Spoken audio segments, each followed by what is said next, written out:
धर्मशाला मैक्लोडगंज में सबसे ज़्यादा विजिट की जाने वाली जगह है दलाई लामा टेम्पल, जो कि बौद्ध धर्म के गुरु दलाई लामा का निवास स्थान भी है। तो दोस्तों, इंतजार की घड़ियां खत्म हुई। ये हमारा धर्मशाला कांगड़ा सीरीज का पार्ट 3 है। आज हम आप लोगों को दिखाएंगे दलाई लामा टेम्पल, साथ में बताएंगे बौद्ध धर्म की कुछ दिलचस्प बातें। नमस्कार दोस्तों, कैसे हैं आप सब लोग। हर बार की तरह आज भी हम आप लोगों को दिखाएंगे एक नया और इंटरेस्टिंग वीडियो, क्योंकि हम हैं टीम आरंभ।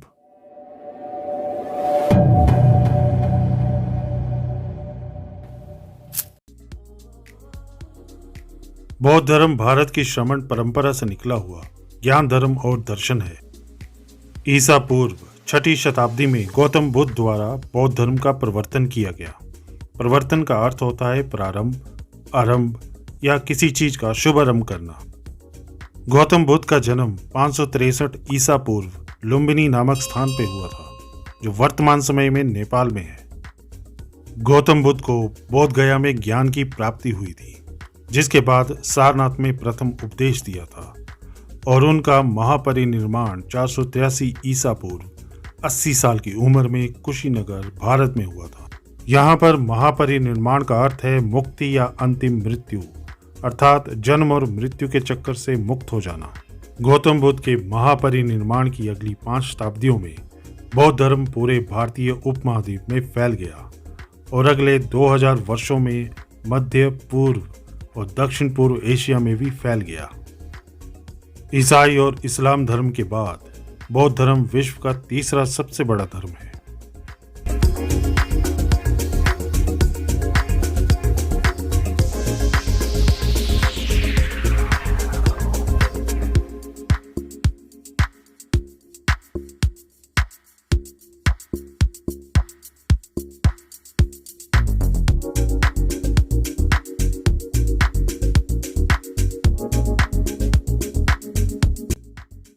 तो दोस्तों, अब थोड़ा दलाई लामा के बारे में आप लोगों को जानकारी देते हैं। 14वें दलाई लामा तेंजिन ग्यात्सो तिब्बत के राष्ट्राध्यक्ष और आध्यात्मिक गुरु हैं।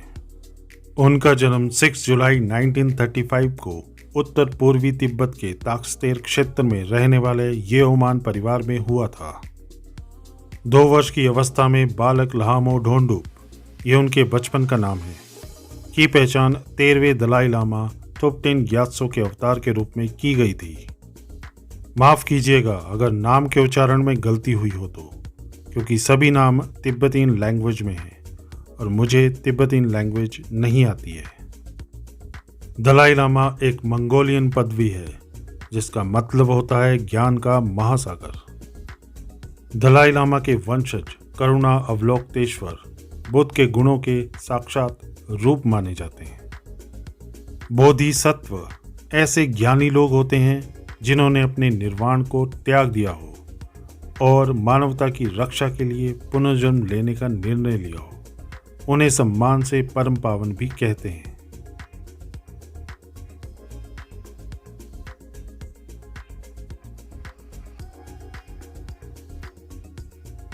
(1949) में तिब्बत पर चीन के हमले के बाद परम पावन दलाई लामा से कहा गया कि वे तिब्बत की पूर्ण राजनीतिक सत्ता को अपने हाथ में ले लें और उन्हें दलाई लामा का पद दे दिया गया। 1950 में जब वे 15 वर्ष के थे तो माओ की नवस्थापित साम्यवादी सरकार तिब्बत में घुस गई। चीन से शांति समझौता करने व तिब्बत से चीनी सैनिकों की वापसी की बात करने को लेकर 1954 में दलाई लामा माओ जेडोंग और डेंग जियोपिंग जैसे कई चीनी नेताओं से बातचीत करने के लिए चीन की राजधानी बीजिंग भी गए थे। लेकिन चीन की साम्यवादी सरकार ने उनकी बात नहीं सुनी और मार्च 1959 में तिब्बत में हो रहे विद्रोह को चीनी सेना ने कुचल के रख दिया, जिस कारण हजारों तिब्बती विद्रोही मारे गए। दलाई लामा के पास सभी प्रमुख शक्तियां थी, फिर भी वो चीनी सेनाओं से जीत नहीं पाए, जिस कारण 14वें दलाई लामा तेंजिन ग्यात्सो को भारत आना पड़ा। दलाई लामा ने हिमाचल प्रदेश के एक छोटे से शहर धर्मशाला में आश्रय लिया था। जिसे अब तिब्बत की निर्वासित सरकार का घर माना जाता है। उनके साथ करीब 80,000 तिब्बती भी भारत आए थे और वे भी आसपास ही बस गए। दलाई लामा ने हमेशा ही तिब्बतियों के संघर्ष को दुनिया के सामने रखा है और अपनी संस्कृति के संरक्षण का हर संभव प्रयास किया है। तिब्बत की निर्वासित सरकार का मुख्यालय हिमाचल प्रदेश के धर्मशाला शहर में ही है, जिसे मिनी लहासा के नाम से भी जाना जाता है, और यहाँ पर वे 1960 से ही रह रहे हैं।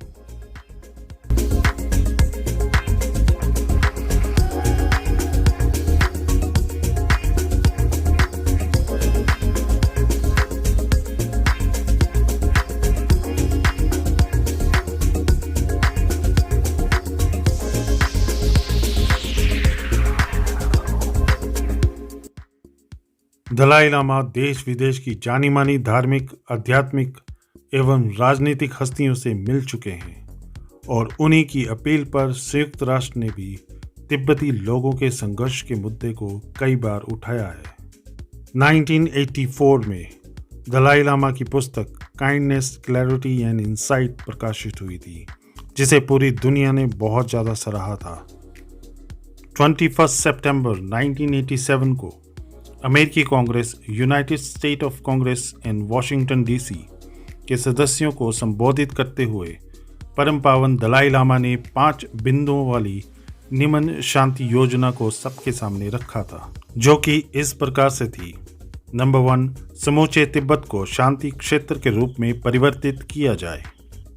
नंबर 2, चीन उस जनसंख्या स्थानांतरण नीति का परित्याग करे जिसके कारण तिब्बती लोगों के अस्तित्व पर खतरा पैदा हो रहा है। नंबर 3, तिब्बती लोगों के बुनियादी मानवाधिकार और लोकतांत्रिक स्वतंत्रता का सम्मान किया जाए। पॉइंट नंबर 4, तिब्बत के प्राकृतिक पर्यावरण का संरक्षण व पुनरुद्धार किया जाए और तिब्बत को नाभिकीय हथियारों के निर्माण व नाभिकीय कचरे के निस्तारण स्थल के रूप में उपयोग करने की चीन की नीति पर रोक लगे। और पॉइंट नंबर 5, तिब्बत के भविष्य की स्थिति और तिब्बत व चीनी लोगों के संबंधों के बारे में गंभीर बातचीत शुरू की जाए। 1989 में जब दलाई लामा को विश्व शांति का नोबेल पुरस्कार दिया गया तो चीन बहुत चक्का रह गया। उसे शायद ये पता ही नहीं था कि दलाई लामा को विश्व में कितने आदर के साथ देखा जाता है।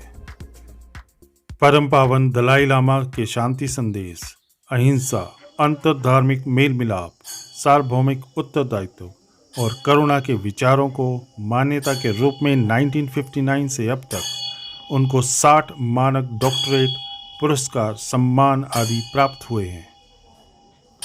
विश्व के कई देशों में दलाई लामा का स्वागत तिब्बत के राष्ट्राध्यक्ष के रूप में ही होता है। तिब्बती जनता के धर्मगुरु 14वें दलाई लामा अर्थात तेंजिन ग्यात्सो आज मानव प्रेम, शांति, अहिंसा, स्वाभिमान, कर्तव्यनिष्ठा एवं विश्व बंधुत्व के प्रतीक माने जाते हैं। आज दलाई लामा को करोड़ों भारतीयों एवं तिब्बतियों के साथ दुनिया के लगभग सभी देशों के उदारवादी नागरिकों का स्नेह तथा सम्मान प्राप्त है।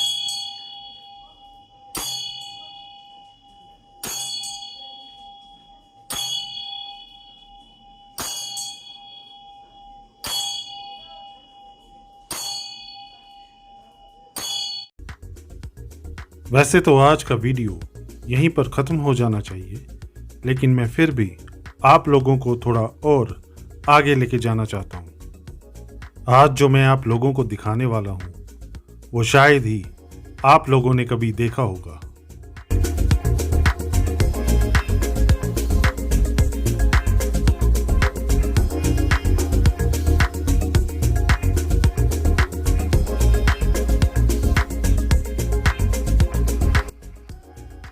तो दोस्तों, ये वो जगह है जो मैं आप लोगों को दिखाना चाहता था। जैसा कि आप लोग देख पा रहे हैं, यहाँ पर बहुत सारे झंडे लगे हुए हैं जिन पर मंत्र लिखे हुए हैं। बहुत सारे प्रेयर व्हील्स भी हैं। यहाँ पर बहुत सारे तिब्बतियन स्तूप्स भी हैं। एक्चुअली ये बौद्ध लोगों के लिए प्रार्थना करने की एक बहुत ही पूजनीय जगह है। दोस्तों, यहाँ पर ऊपर एक लाइब्रेरी भी बनाई गई है क्योंकि ये जगह पढ़ाई करने और ध्यान लगाने के लिए बहुत ही उचित स्थान है।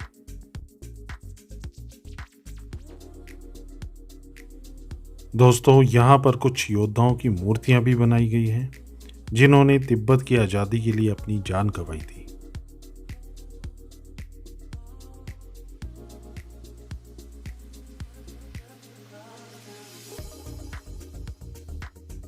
तो चलिए दोस्तों, थोड़ा और आगे बढ़ते हैं।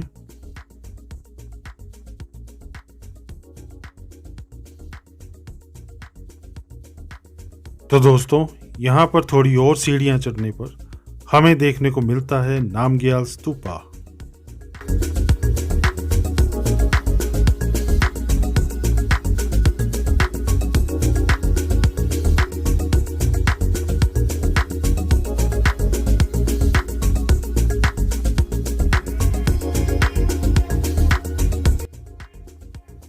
माना जाता है कि इस स्तूपा में शाक्यमुनि बुद्ध अर्थात गौतम बुद्ध का एक विशाल मंदिर है।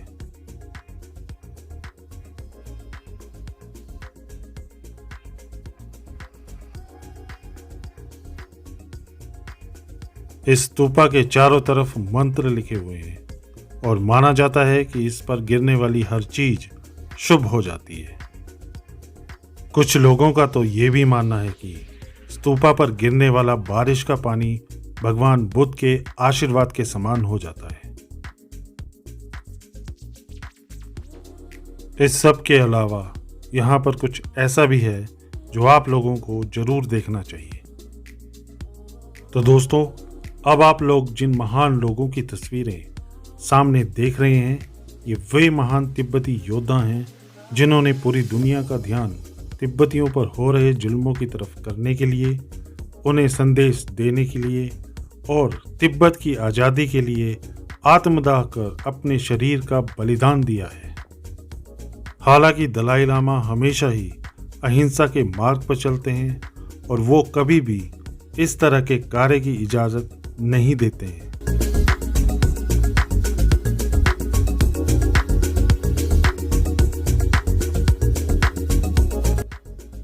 तो दोस्तों, आज का हमारा ये वीडियो उन वीर तिब्बती योद्धाओं को श्रद्धांजलि के रूप में है जिनके बारे में हम, आप और पूरी दुनिया कुछ भी नहीं जानती है। तो दोस्तों, इसी के साथ ही हम लोग अपना आज का सफ़र यहीं पे ख़त्म करते हैं और आप लोगों से रिक्वेस्ट करते हैं कि अगर आप लोगों ने हमारे चैनल को सब्सक्राइब नहीं किया है तो जल्दी से हमारे चैनल को सब्सक्राइब करके लाइक और शेयर भी कर दें और साथ ही इस वीडियो को भी ज़्यादा से ज़्यादा लोगों तक पहुंचाने की कोशिश करें। धन्यवाद। नमस्कार।